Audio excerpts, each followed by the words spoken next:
오늘 말씀 사무엘상 9장 19절 21절 9장 1절부터 21절까지 봐야 되는데 봉독은 19절에서 21절 하겠습니다.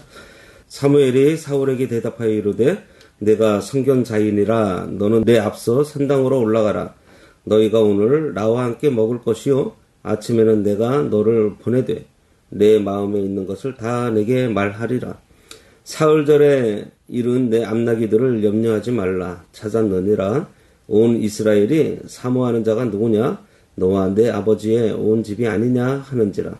사울이 대답하여 이르되 나는 이스라엘 지파의 가장 작은 지파 베냐민 사람이 아니니까 또 나의 가족은 베냐민 지파 모든 가족 중에 가장 미약하지 아니하니까 당신이 어찌하여 내게 이같이 말씀하시니까 하니. 오늘 말씀의 제목은 잃은 것을 통해서 얻는 것입니다. 오늘 본문의 이야기는 사울이 왕이 되기 전 믿음이 순수했던 시절에 있었던 이야기예요. 이스라엘 베냐민 지파 땅에 기스라는 사람이 살았습니다. 그는 목축업을 하고 있었는데 어느 날 암나기들을 잃어버렸어요. 나귀들이 집을 나가버린 것입니다. 목축업을 하는 사람들에게는 이 가축이 굉장히 소중해요. 그리고 목축을 하다 보면은 양이나 소, 또 나귀를 잃는 경우가 많이 있습니다. 사울의 아버지인 기스는 이 암나귀들을 잃어버렸고 아들 사울에게 잃어버린 나귀들을 찾아오라고 말합니다. 아버지의 명을 받은 사울은 불평 없이 하인 한 명을 데리고 나귀들을 찾아 나서요. 사울은 이런 상황에서 아버지 왜 그걸 잃어버리셨어요? 언제 잃어버렸냐고 묻지도 않고 아버지가 잃어버려 놓고서는 왜 나보고 찾아오라고 하냐고 불평도 없었습니다. 이거 어디 가서 찾아오냐고 투덜거리지도 않았어요. 찾을 수 있다는 보장도 없지만 일단 아버지의 명령에 순종해서 하인과 함께 집을 나서서 이곳저곳을 다니며 최선을 다해서 찾아보기로 했습니다. 사실 잃어버린 짐승을 찾는다는 것처럼 막연한 것도 없어요. 이 나귀들이 어디로 갔는지, 어디 가야 찾을 수 있는지 어떤 정보도 없습니다. 더욱 어려운 것은 이 나귀들이요, 가만히 있지 않는다는 거예요. 이 움직이는 목표이기 때문에 아무리 쫓아다녀도 이 찾기가 힘들어요. 그렇다고 손을 놓고 막연히 돌아오기만을 기다릴 수도 없는 노릇이어서 기스는 사울과 하인을 보내서 무작정 가서 찾아보라고 한 것입니다. 그들은 무려 밤낮 사흘 길을 이 지방 저 지방 이 골짜기 저 골짜기 이 들판 저 들판 다니면서 암나귀들을 찾아다녔지만 나귀들이 오늘 여기에 있다가 내일은 저곳으로 옮겨갈 수 있고 또 다른 곳으로 또 갈 수 있고 그야말로 암중모색입니다. 깜깜한 데서 손으로 더듬어서 찾고 있는 거예요.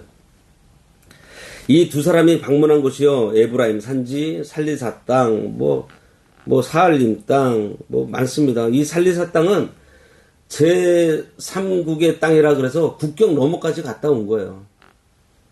하여튼, 여러 곳을 막 다녔어요. 그렇게 사흘 넘게 짐승들을 찾아 헤매던 사울은요, 이제는 또 다른 걱정을 하게 됩니다. 5절에 보면, 그들이 숲 땅에 이른 때, 사울이 함께 가던 사원에게 이르되, 돌아가자. 내 아버지께서 암나귀 생각은 고사하고 우리를 위하여 걱정하실까 두려워하노라 하니. 사울은 나귀를 찾아 나선 아들이 사흘씩이나 아무런 소식이 없으므로 나귀들보다 아들 일행을 더 걱정하실 아버지를 생각한 거예요. 요즘이야 스마트폰이 있어서 얼마든지 연락할 수 있지만 당신은 그런 연락을 할 수 있었던 때가 아니었습니다. 그래서 사울은 나귀 찾던 일을 멈추고 사환에게 나귀들 찾는 거 그만두고 이제 집으로 돌아가자고 하면서 아버지께서 이 암나귀는 고사하고 우리들을 더 걱정하실 것 같다고 지금 그 얘기를 하고 있는 거예요. 6절에 그가 대답하되 보소서 이 성읍에 하나님의 사람이 있는데 존경을 받는 사람이라. 그가 말한 것은 반드시 다 응하나니 그리로 가사이다. 그가 혹 우리가 갈 길을 가르쳐 줄까 하나이다 하는지라. 사환은 집으로 빨리 돌아가는 사울의 의견에 동의하면서도 대신 돌아가기 전에 한 가지 좋은 제안을 합니다. 기왕 여기까지 왔으니 돌아가기 전에 마지막으로 이 근처에 살고 있는 사무엘 선지자라도 만나고 가자는 거예요. 사무엘 선지자를 만나면 그분이 우리가 어디로 가야 암나기를 찾을 수 있을지 가르쳐 줄지도 모른다. 그런 얘기입니다. 나이가 어리거나 주의가 아래에 있는 사람이라도요, 윗사람보다 좋은 생각을 할 때가 많이 있습니다. 따라서 앞서 있는 사람이라고 해도 아랫사람의 의견을 존중하며 진지하게 듣는 태도가 중요해요. 다 필요 없고 내가 하라는 대로만 해! 라고 하는 식으로 하면 잘못된 판단을 해도 옆에서 조언해 줄 사람이 없기 때문에 결국 스스로 파국으로 가게 되어 있습니다. 당시의 사울은 비록 자기가 부리는 사환이지만 그의 제안대로 사무엘 선지자를 만나기로 합니다. 그런데 사무엘 선지자에게 가려니 또 다른 걱정이 하나가 생겼어요. 7절에 사울이 그의 사환에게 이르되 우리가 가면 그 사람에게 무엇을 드리겠느냐? 우리 주머니에 먹을 것이 다였으니 하나님의 사람에게 드릴 예물이 없도다 무엇이 있느냐 하니, 사무엘 선지자를 만나 뵙는 것은 좋은 일인데 모처럼 만나러 가는데 어떻게 빈손으로 갈 수 있냐 이거예요. 사울이 당시만 해도 하나님의 종에 대한 공경심을 가지고 있었던 것 같습니다. 집을 떠나올 때 가지고 왔던 돈도 다 떨어져서 선지자에게 예물을 마련할 돈이 없었던 거예요. 집 떠날 때는 그렇게 오래 걸릴 것이라고 생각하지 않았겠죠. 그랬더니 사환이 자기에게 은 한 세겔에 4분의 1이 있다고 그것만이라도 가지고 가자고 말해요. 은 한 세겔은 우리 돈으로 한 20만 원 정도 합니다. 그러니까 4분의 1이니까 5만 원 정도 되겠죠. 그렇게 5만 원 정도 되는 예물을 삼아서 사무엘 선지자를 찾아가요. 그런데 사울이 사무엘을 찾아오기 전에 하나님께서 사무엘에게 베냐민 지파에서 한 사람이 찾아올 것이니 사무엘 너는 그 사람에게 기름을 부어서 이스라엘의 지도자로 삼으라고 이미 알려주셨습니다. 15절에 사울이 오기 전날에 여호와께서 사무엘에게 알게 하여 이르시되, 16절입니다. 내일 이맘때에 내가 베냐민 땅에서 한 사람을 내게 보내리니 너는 그에게 기름을 부어 내 백성 이스라엘의 지도자로 삼으라. 하나님의 명령이 이미 사무엘 선지자에게 주어졌던 것입니다. 사무엘상 10장에 보면 사무엘이 하나님이 일러주신 대로 사울에게 기름을 부어요. 뿐만 아니라 사무엘 선지자는요, 사울에게 좋은 소식도 알려줍니다. 20절에 보면 사흘 전에 일은 내 암나기들을 염려하지 말라. 찾았느니라. 온 이스라엘이 사모하는 자가 누구냐? 너와 내 아버지의 온 집이 아니냐 하는지라. 놀라운 해피엔딩이에요. 걱정으로 시작했다가 결국은 기쁜 소식을 듣게 되는, 잃어버린 나귀를 찾게 되는 것과 함께 이스라엘의 초대 왕이 되는 약속까지 받게 됩니다. 시작은 난감하고 우울했는데 마지막 장면은 아름답고 흐뭇한 결말을 짓고 있어요. 사울은 단지 아버지의 말씀에 고생할 것을 알고 있었지만 불평 없이 순종한 것밖에 없는데 이렇게 좋은 일이 생긴 것입니다. 그것도 상상하지 못한, 아무도 예상하지 못한 좋은 일이 생긴 거예요.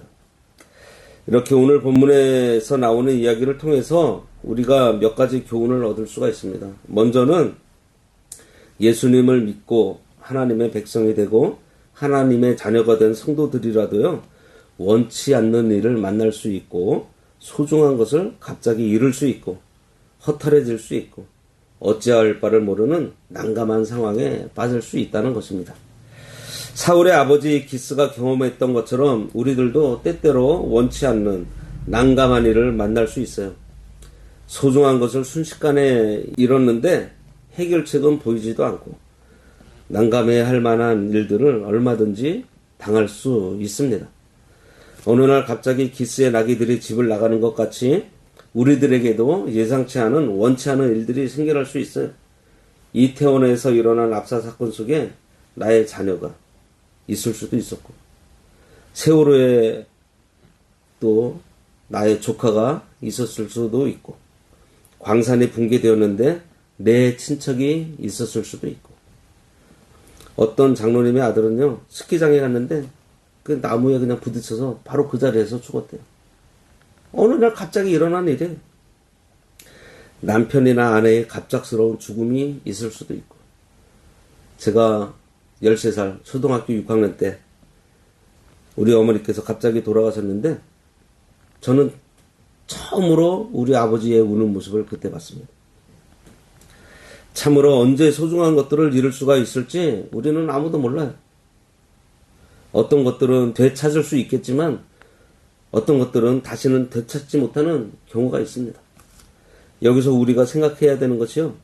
그것들이 모두 하나님께서 나에게 허락하시고 주신 것들이기 때문에 내가 소유하고 있을 때나 잃어버려서 찾기 어려워졌을 때에 그것에 마음 쏟지 말고요. 그것을 주신 하나님께 더욱더 마음을 두어야 한다는 것. 그래서 우리는 항상 하나님 앞에 겸손히 살아가야 하고요. 하나님의 도우심을 항상 요청하면서 살아가야 하고 하나님께서 주신 것에 마음을 빼앗기지 않도록 늘 삼가 조심해서 살아가야 합니다. 아무리 소중하게 여기고 잘 보관해도 언제든지 무엇이든지 잃을 수 있다는 것을 깨닫고 그것에 마음을 빼앗기지 않는 것이 더 중요한 거예요. 두 번째로는 갑자기 손해를 입는 황당한 일을 당해도요. 사람들에게나 하나님을 원망하거나 불평하는 그리고 그 손실에 너무 지나치게 근심 걱정하는 것에 빠지지 말 것을 교훈하고 있습니다. 먼저 하나님을 원망하지 말아야 돼요. 욥처럼 그가 나를 죽이실지라도 나는 그를 의지하겠다 하는 고백이 우리들에게 있어야 합니다. 사람에게도 원망하거나 불평해서는 안 돼요. 사울은 집 나간 암나기들을 찾아오라는 아버지의 말에 짜증내거나 원망하거나 불평 불만을 토로하지 않았습니다. 아버지의 막연한 명령에도 이의를 달지 않았어요. 누구 때문에 잃어버렸는지, 도대체 어디로 가서 찾아와야 되는지, 과연 찾을 수 있는지, 일체의 발언을 하지 않았습니다. 사람들은 자기 스스로의 엉뚱한 선택으로 인해서 실패하거나 뭔가를 잃었을 때 원망하기 쉽습니다. 사실 우리가 살면서 하나님께 직접 대고 원망한 적 없다고 아마 생각 많이 하실 거예요. 그런데 우리가 날마다 하나님을 원망하고 사는지 아세요? 한번 생각해 볼까요? 남 탓 안 해보셨나요? 이렇게 된 거는 다 누구 때문이야. 네가 잘못해서 그렇게 된 거야. 너 때문이야. 이런 마음 가져보거나 이런 말 해본 적 없으세요? 민수기 14장 27절에요. 모세와 아론에게 원망하는 이스라엘을 향해서 하나님께서 말씀하십니다. 나를 원망하는 이 악한 회중에게 내가 언제까지 참으랴? 이스라엘 자손이 나를 향하여 원망하는 바, 그 원망하는 말을 내가 들었다. 이스라엘 백성들은요, 모세와 아론에게 원망을 했는데 하나님께서는 지금 나를 향해서 원망하고 있다고 분명하게 말씀하고 계세요. 우리가 원망하는 데는요, 자기 중심적인 이기적이고 교만한 마음이 있기 때문이에요. 그래서 내 뜻대로 되지 않을 때 원망하고 불평합니다. 생각해보면 우리는 늘 하나님을 원망하고 있었던 거예요. 단지 내 생각에 그 원망이 하나님을 직접적으로 향하고 있지 않다고 우리가 착각하고 있을 뿐입니다. 하나님께서는 우리들에게 많은 것을 허락해 주셨는데요. 그 중에서 여러 관계를 허락해 주셨어요.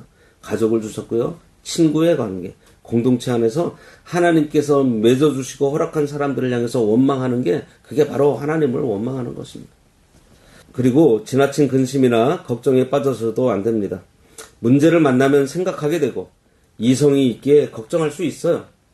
그러나 근심 걱정은 잠깐만 해야 돼요. 베드로전서 1장 6절에 여러 가지 시험으로 인해서 잠깐 근심하지 않을 수 없으나 도리어 크게 기뻐한다 그랬어요.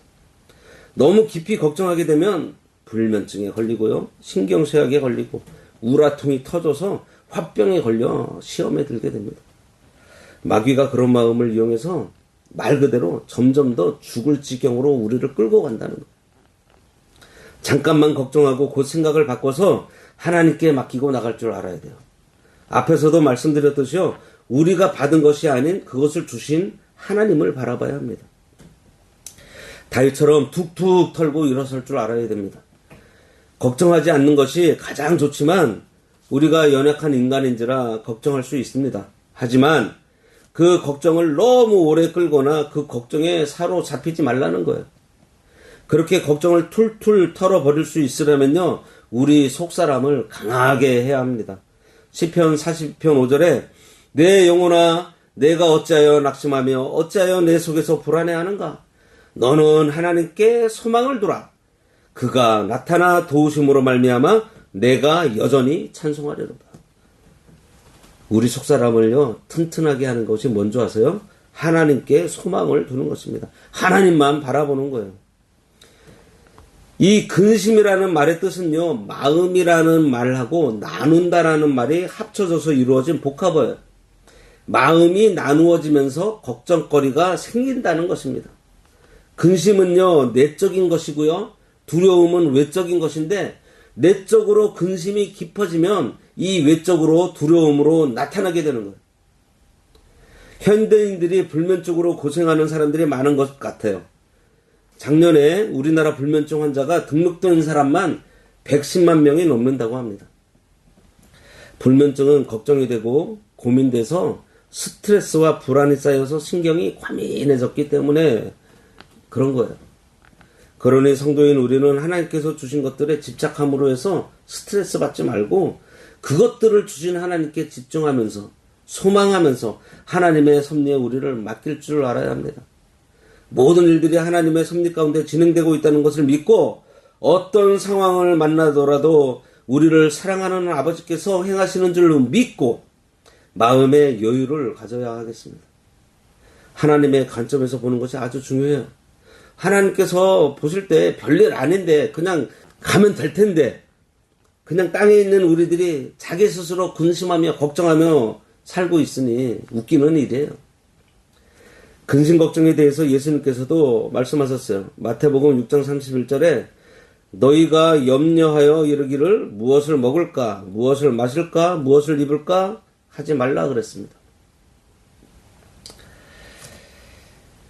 그리고 누가 염려함으로 그 키를 한 자나 더 할 수 있느냐라고도 하셨어요. 유익 없는 걱정을 왜 하냐는 거예요. 걱정한다고 키가 크는 것도 아니고 젊어지는 것도 아니고 아무 이익이 없는데 왜 걱정하냐는 거예요. 아무 의미도 없는 걱정 그만하라는 것입니다. 그런데 막상 큰일을 당하면 우리가 걱정 안 하나요? 걱정하거나 근심하지 않을 수 없습니다. 그때 해야 할 것이 있어요. 요한복음 14장 1절 이하에 보면 너희는 마음에 근심하지 말라. 하나님을 믿으니 또 나를 믿으라. 예수님께서 이렇게 말씀하셨습니다. 하나님의 사랑을 믿고 하나님의 경륜을 믿고 하나님의 능력을 믿고 합력하여 선을 이루시는 하나님의 그 섭리를 믿으면 신앙 없는 사람들처럼 지나친 근심, 걱정, 염려, 두려움에 빠지지 않아요. 예수님께서 말씀하셨잖아요. 나를 믿어라. 내 목숨까지 버리면서 구해준 너희를 내가 그냥 둘 것 같으냐? 그러니까 힘들 때 걱정하지 말고 나만 바라보고 나만 의지해라. 그리고 해야 될 것이요. 먼저 하나님의 나라와 의를 구하는 것입니다. 무엇을 먹을까? 무엇을 입을까? 걱정하는 데서 방향을 딱 돌이켜서 어떻게 하면 하나님의 뜻을 이룰까? 어떻게 하면 영적인 일을 잘 할 수 있을까? 하는 쪽으로 걱정의 방향을 돌려서 고민하라는 것입니다. 같은 고민을 해도요. 좀 유익되는 고민을 하라는 거예요. 세 번째로는 오늘 본문은요. 모든 일과 상황과 환경 가운데 하나님의 계획과 섭리가 있다는 것을 믿고 깊이 하나님의 뜻을 생각하는 사람이 되라고 교훈하고 있어요. 하나님의 경륜을 생각하면서 걱정과 근심을 오히려 감사로 승화시킬 줄 알라는 거예요. 야고보서 1장 2절에 너희가 여러 가지 시험을 만나거든 온전히 기쁘게 여기라고 했잖아요. 걱정거리를 만날 때 오히려 그것을 통해서 얻게 될 영적인 유익을 생각하면서 온전히 기쁘게 여기라는 말입니다. 모든 것을 합력해서 선을 이루시는 하나님. 오늘 본문에서 사울은요. 모든 것이 합력해서 선을 이루어주시는 하나님의 은혜를 경험하고 있어요. 비록 암나기들은 잃어버렸지만 그 잃은 것들로 인해서 더 큰 것들을 얻게 되었잖아요. 나귀를 찾아 헤매다가 하나님의 사람도 만나게 되고 자신의 꿈도 펼치게 되었습니다. 19절로 보면요. 내 마음에 있는 것을 다 말하라고 해요. 이스라엘의 초대 왕이 될 약속까지 받게 됩니다.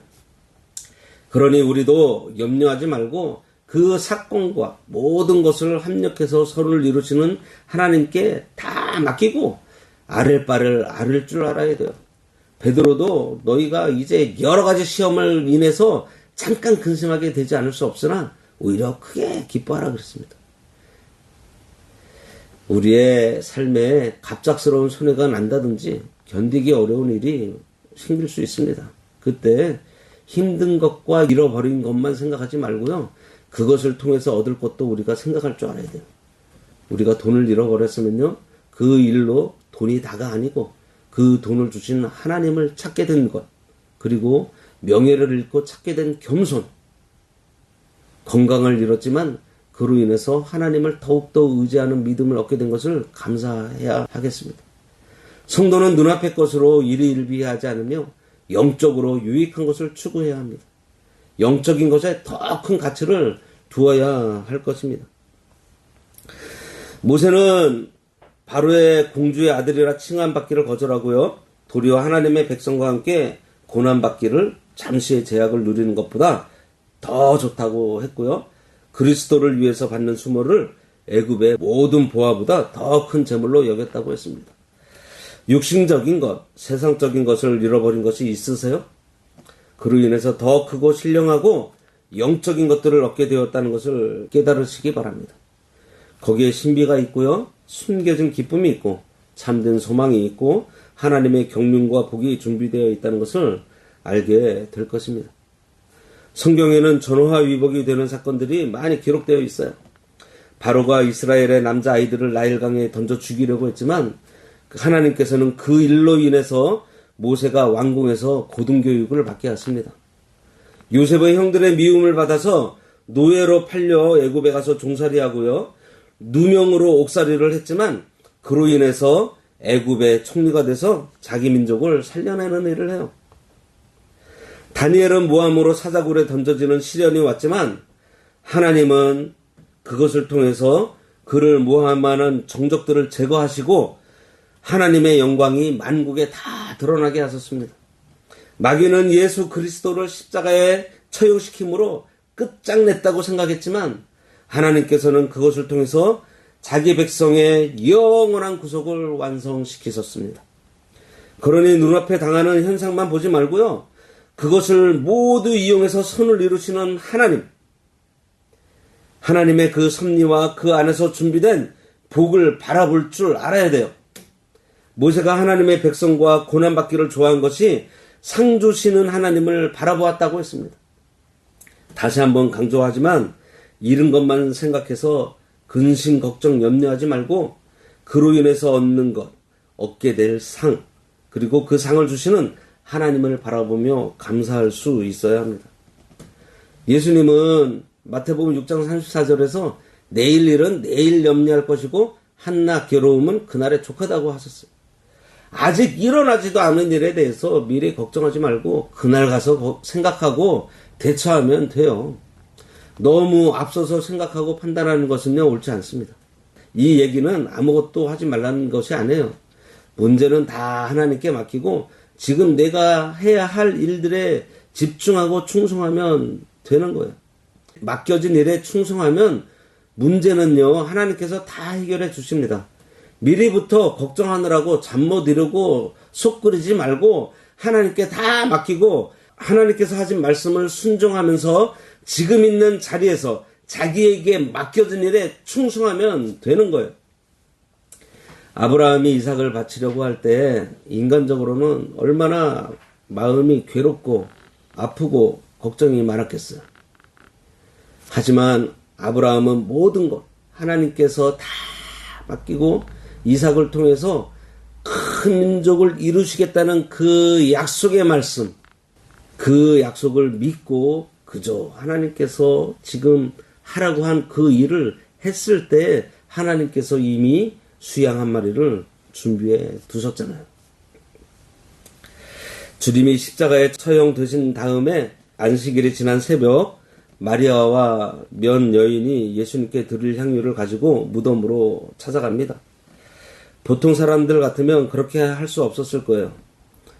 왜냐하면 분명히 그곳에는 로마 군병이 지키고 있고 그 무덤 앞에는 큰 돌로 가로막혀서 봉인이 되어 있을 것이고 거기에 누가 열고 들어가서 향유를 바를 수 있겠어요? 생각해보면 그 일을 하기 전에 걱정해야 될 일들이 한두 가지가 아닐 것입니다. 그렇게 고민하다가 안 가면 그만이에요. 그런데 이 여인들은요, 어쨌든 가보자. 일단 가서 생각해보자고 길을 떠났습니다. 향유를 준비하고 어두운 새벽 미명에 무덤을 찾아간 거예요. 도착했더니 군인도 없고요. 돌도 이미 옮겨졌습니다. 무덤은 비어 있었고 놀랍게도 거기에 부활하신 예수님을 만날 수 있었던 것입니다. 네 번째로는 작은 걱정거리를 해결하려다가 더 크고 소중한 것을 잃지 말라는 것을 교훈하고 있습니다. 기스는 잃은 암나귀를 찾는 일에 열중하다가 아들과 소식을 끊기는 더 큰 걱정을 당하게 돼요. 아들인 사울이 걱정할 정도이니 아버지는 얼마나 더 걱정이 많았겠어요. 잃어버린 암나귀 찾으려다가 아들을 잃게 되는 것 아닌지 염려되었을 것입니다. 지금까지는 잃어버린 나귀가 걱정거리였는데 이제는 더 큰 염려거리가 생겨난 거예요. 나귀를 찾고 못 찾고의 문제가 아니에요. 이제 나귀보다 소식이 끊어진 아들을 더 걱정하게 된 것입니다. 우리도 눈앞에 닥친 문제들만 해결해 보려고 집착하다가 더 중요한, 더 귀한 것들을 잃게 되는 것이 아닌지 생각해 봐야 합니다. 현재 당하고 있는 눈앞의 일만 생각하다가 정말 중요한 것을 놓치고 있지는 않는지 생각할 줄 알아야 합니다. 하나만 보지 말고 다른 각도로 또 다른 방향에서 다른 관점으로 우리가 생각해 볼 수 있어야 돼요. 사울은 암나귀 찾는 것에 집중했지만 지혜롭게도 나귀를 찾던 일에서 생각을 돌려요. 연락이 끊겨 늦어지는 아들을 걱정하실 아버지의 마음을 헤아린 것입니다. 그동안 잃은 나귀만 생각했는데 이제는 아버지의 마음을 염려한 것입니다. 잃어버린 나귀를 찾느냐 못 찾느냐의 문제가 아니고 나귀보다 훨씬 더 높은 가치를 생각하게 된 거예요. 우리의 삶에서 무엇이 더 가치가 있고 중요한가? 믿음이 중요하고요. 진실이 중요하고 진리가 중요하고 화평이 중요하고 사람의 생명이 중요하고 하나님과의 건강한 관계가 중요하고 영적으로 자라나는 일이 많은 일들 중에서 더욱 가치가 있는 것입니다.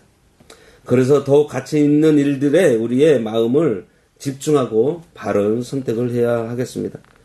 다섯 번째로는 모든 문제의 최종 해결자는 하나님이신 줄 믿고 하나님께 나아가 도움을 요청할 것을 교훈받고 있습니다. 시편 50편 15절에 환난 날에 나를 부르라 내가 너를 건지리니 네가 나를 영화롭게 하리라 이렇게 말씀하고 있고 시편 42편 5절에는 도움을 주시는 하나님만 소망하라 그리하면 구원의 하나님으로 인해서 찬송하게 된다 그랬어요. 사울이 문제를 해결해가는 과정에서 배워야 할 것은요.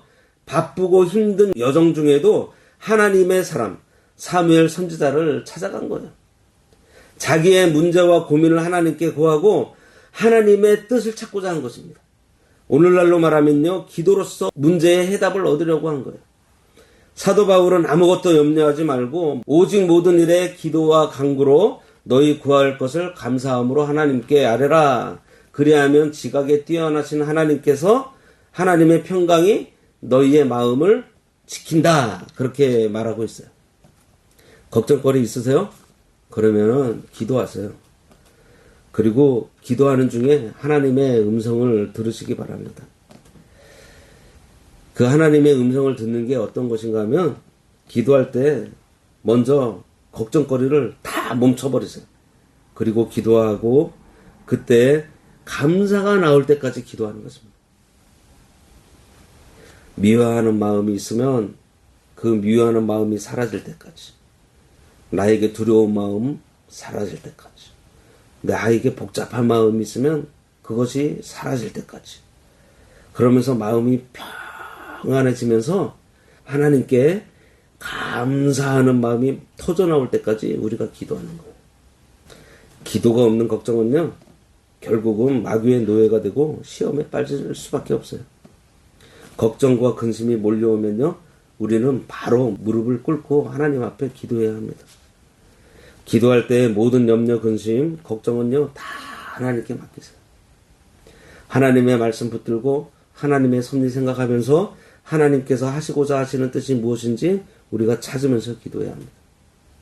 그러면 기도하는 가운데 하나님께서 문제는요, 해결해 주시고요, 길을 보여주시고 그 문제의 해결을 위해서 사람도 준비해 주시고요, 여러 가지 상황들이 하나님의 선하신 뜻을 이루기 위해서 진행되고 있다는 것. 아니, 나아가서는요, 해결되어 있는 것을 발견하게 됩니다. 여기 보세요. 사울의 염려를 하나님께 아뢰고자 사무엘을 찾아갔을 때 이미 문제가 해결되어 있었습니다. 사흘 전의 일은 내 앞나기를 염려하지 말아라. 찾았느니라. 이 얼마나 고마운 일인가요? 하나님께 나아가니 걱정거리가 이미 해결되어 있습니다. 어떻게 해야 문제가 해결될 것 같아요? 그런데 벌써 하나님께서 해결해 놓으셨어요. 그것은 오직 행동하는 사람만이, 순종하는 사람만이 경험할 수 있는 사실입니다. 순종하지 않으면요, 몰라요. 6번째로는요, 마지막으로 사울처럼 순수했던 사람도 욕심을 따라가며 하나님의 명을 저버리면 악한 왕이 되어서 비참한 결말에 이를 수 있다는 것을 교훈하고 있습니다. 우리는 하나님이 기뻐하시며 들어서실 때를 잘 간직하면서 살아야 돼요. 결코 교만해지거나 변질되지 말아야 하겠습니다. 혹시라도 잘못한 것이 있으면 진심으로 회개하며 돌이켜야 돼요. 순수했던 시절 사울은요, 온 이스라엘이 사모했던 가문의 사람이고요, 이스라엘의 보배로 여겨졌던 사람입니다. 그러나 그가 변질되니 권력욕에 사로잡혀서 제사장들을 하루아침에 85명이나 죽이고 자신이 제사를 드리고 하나님의 명령을 거부하다가 비참한 종말을 맞이하고야 말았어요. 오늘 이렇게 이 본문을 통해서 한 6가지 교훈을 들었는데요. 이 염려와 근심에 우리가 사로잡힐 수 있습니다. 그럴 때 우리가 먼저 지금 근심하고 염려하고 있는 동기를 먼저 한번 찾아가야 돼요.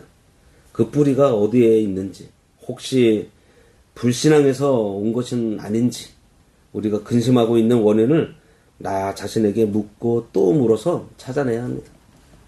그리고 원망하고 불평하는 자리에, 그리고 근심과 걱정에 우리가 빠지지 말아야 합니다. 이런 것을 통해서 더 좋은 것을 주시는 하나님, 모든 것을 합력해서 선을 이루시는 하나님의 섭리를 믿고 감사하는 생활을 해야 합니다. 이런 것들은요, 있겠지만 그것들을 통해서 더 좋은 것을 준비하셨다가 주시는 하나님의 은혜를 우리가 기대해도 좋습니다. 그러했던 사울은요, 하나님의 사랑도 만났고 자신의 꿈과 비전도 펼쳤고요, 이스라엘의 지도자에 오르게 되었잖아요. 그리고 앉아서 문제를 해결하려고 하지 말고요, 최선을 다하고 순종함으로 우리가 해결해야 하겠습니다. 무엇보다도요, 모든 문제는 하나님께 맡기고 기도와 간구를 하는데 감사함으로 하나님께 아뢰므로 해서 하나님께서 해결해 주시는 그 문제를 경험해야 하겠습니다. 그리고 마지막으로는 처음 사랑을 끝까지 유지해야 하겠습니다.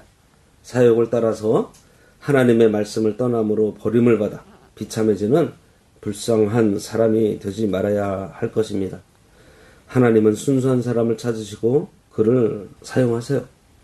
순수한 사람은 하나님도 찾아 쓰시고 사람들도 그런 사람을 좋아합니다. 기도하겠습니다.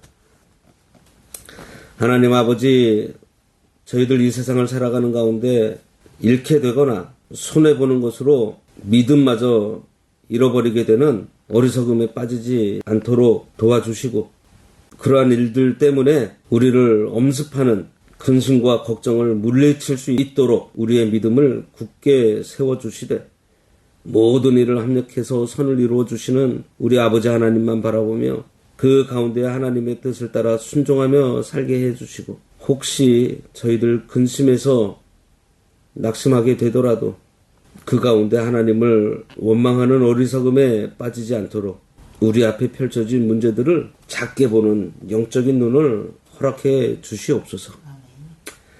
그래서 그 작은 일로 하나님을 잃는 자리에 들어서지 않도록 참으로 가치 있는 일, 중요한 일을 선택해서 행하는 지혜를 허락해 주셔서 오로지 하나님만 바라며 환난 날에 하나님을 부르며 우리를 구원하신 하나님을 찬양하며 살아가는 저희 모두 되도록 인도하여 주시옵소서.